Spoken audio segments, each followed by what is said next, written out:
بالکل. چنانچہ دیکھیں یہ آیت نمبر 36 تھی جس پر ہم غور کر رہے ہیں. جی. آیت نمبر 27 سے اس مضمون کو شروع کریں. اللہ تعالیٰ فرماتا ہے اے بنی آدم یقیناً ہم نے تم پر لباس اتارا ہے جی. جو تمہاری کمزوریوں کو ڈھانپتا ہے اور زینت کے طور پر ہے. رہا تقوی کا لباس تو وہ سب سے بہتر ہے. کیا فکرہ فرمایا اے آدم کی اولاد ہم نے تم پر لباس اتارا ہے. جی. اگر ان لوگوں کی بات مانے کہ چونکہ یا بنی آدم کے الفاظ آ گئے لہذا اس سے مراد رسول پاک صلی اللہ علیہ وسلم کی پیدائش سے ہزاروں سال پہلے آدم علیہ السلام کی زندگی میں ہونے والے بیٹے مخاطب ہیں جی. تو پھر اس فکرے کا یہ مطلب بنے گا کہ لباس خدا نے ان کے لیے اتارا تھا، امت محمدیہ کے افراد کے لیے لباس خدا نے نہیں اتارا. یہ بات عقل کے خلاف. آیت نمبر 28 یہ ہے اے بنی آدم شیطان ہرگز تمہیں بھی فتنے میں نہ ڈالے جیسے اس نے تمہارے ماں باپ کو جنت سے نکلوا دیا تھا. اس نے ان سے ان کے لباس چھین لیے تاکہ ان کی برائیاں ان کو دکھائے. یقیناً وہ اور اس کے غول تمہیں دیکھ رہے ہیں جہاں سے تم انہیں نہیں دیکھ سکتے. یہاں پر بھی وہی الفاظ ہیں کہ اے اولاد آدم شیطان تمہیں فتنے میں نہ ڈالے. تو اگر اس سے مراد یہ ہے کہ وہ آدم علیہ السلام کی زندگی میں ہونے والے ان کے بیٹے ان کی اولاد جو اس آیت کے نزول سے ہزاروں سال پہلے پیدا ہوئے اور فوت ہو گئے ان کو خدا کہہ رہا ہے تو یہ بات خلاف عقل ہے. کیونکہ پھر اس کا مطلب یہ بنے گا کہ ہمیں شیطان کے فتنے سے ڈرنے کی بچنے کی کوئی ضرورت نہیں کیونکہ ہمیں تو خدا نے کہا ہی نہیں. آگے فرمایا اور جب وہ کوئی بے حیائی کی بات کریں تو کہتے ہیں کہ ہم نے اپنے آباء و اجداد کو اسی پر پایا اور اللہ ہی نے ہمیں اس کا حکم دیا ہے. قل اے محمد مصطفیٰ صلی اللہ علیہ وسلم تو کہہ دے. اب کس کو کہنا تھا آپ نے؟ بعد والوں. اپنی زندگی میں موجود افراد کو جو آپ کی زندگی میں زندہ تھے یا آئندہ قیامت تک پیدا ہونے والے تھے. بالکل ٹھیک. تو اس میں ہماری اپنی امت بھی شامل ہے اور دوسرے بھی شامل ہیں. بات یہ ہے کہ اگر اس آیت میں یہ الفاظ ہوتے نا کہ اے مسلمانوں اگر آئندہ رسول ہے تم اس کو ماننا یا اے مومنوں اگر آئندہ رسول ہے تم اس کو ماننا تو اس کا پھر مفہوم محدود ہو جانا تھا کہ رسول پاک صلی اللہ علیہ وسلم کے بعد آنے والے رسول کو ماننا صرف مسلمانوں کے لیے ہے، غیر مسلم بے شک نہ مانے.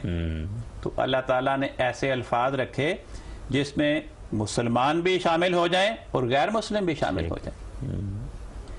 فرمایا قل ان اللہ لا یامر بالفحشاء تو کہہ دے یقیناً اللہ بے حیائی کا حکم نہیں دیتا. اب یہ تو ہمیں کہا گیا وہ افراد جو مسلمان تھے یا غیر مسلم تھے جو بھی رسول پاک صلی اللہ علیہ وسلم کی زندگی میں زندہ تھے یا آئندہ قیامت تک پیدا ہونے ہیں وہ سارے اس حکم کے مخاطب ہیں کہ قل ان اللہ لا یامر بالفحشاء کہ تو کہہ دے کہ یقیناً اللہ بے حیائی کا حکم نہیں دیتا. آیت نمبر 30 میں فرمایا قل امر ربی بالقسط تو کہہ دے کہ میرے رب نے انصاف کا حکم دیا ہے. نیز یہ کہ تم ہر مسجد میں اپنی توجہات اللہ کی طرف سیدھی رکھو اور دین کو اس کے لیے خالص کرتے ہوئے اسی کو پکارو. یہاں پھر لفظ قل ہے کہ رسول پاک صلی اللہ علیہ وسلم اپنی زندگی میں موجود تمام زندہ انسانوں کو یہ پیغام دے رہے ہیں خواہ وہ مسلمان ہیں خواہ وہ غیر مسلم ہیں اور اس پیغام کے مخاطب تمام وہ افراد ہیں جو قیامت تک پیدا ہوں گے خواہ وہ مسلمان ہوں خواہ غیر مسلم ہوں. پھر دیکھیں آیت نمبر 32 میں پھر یہی الفاظ آئے اے آدم کے بیٹو ہر مسجد میں اپنی زینت ساتھ لے جایا کرو اور کھاؤ اور پیو لیکن حد سے تجاوز نہ کرو. اگر اس میں ہم مخاطب نہیں ہیں تو آیت کا مطلب یہ بنے گا کہ ہم بے شک مسجد میں گندے ہو کر جائیں یا ننگے ہو کر جائیں گندے لباس پہن کر جائیں گندے جسم کے ساتھ جائیں حالانکہ یہ بلکہ اس آیت کے بارے میں تو مفسرین یہ کہتے ہیں کہ اس آیت کا شان نزول یہ ہے کہ مشرکین عرب میں یہ ایک غلط تصور پایا جاتا تھا کہ یہ لباس، اس لباس میں ہم گناہ کرتے ہیں۔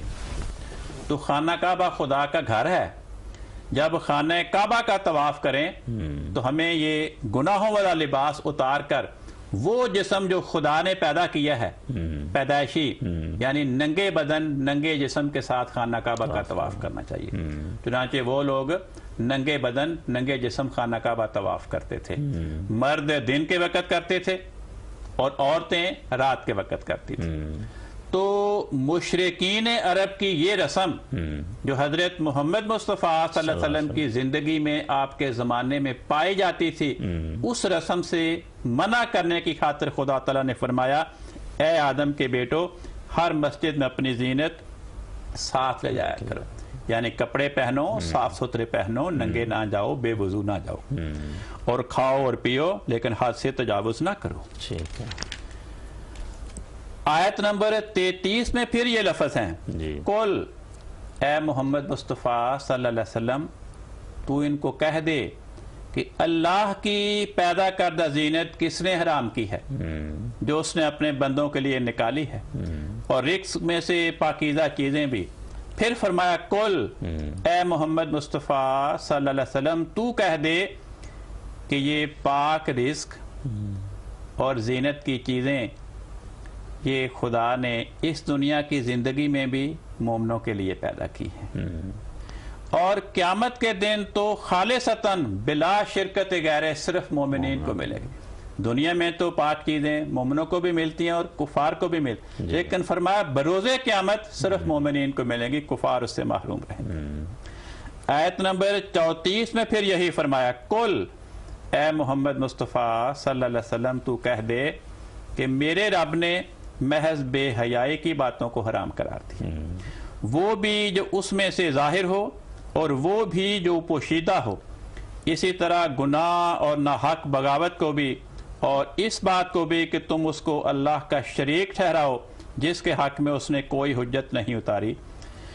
تو آیت نمبر 36 میں پھر یہ الفاظ ہیں اے آدم کے بیٹو اگر تمہارے پاس تم میں سے آئندہ رسول آئیں جو تم پر میری آیات پڑھ کر سنائیں، تو جو ان کی آمد پر خدا خوفی سے کام لیں گے، تقوی کریں گے، اپنے کردار میں اصلاح کریں گے، ان کو پھر کوئی خوف نہیں ہوگا اور نہ انہیں کوئی غم ہوگا۔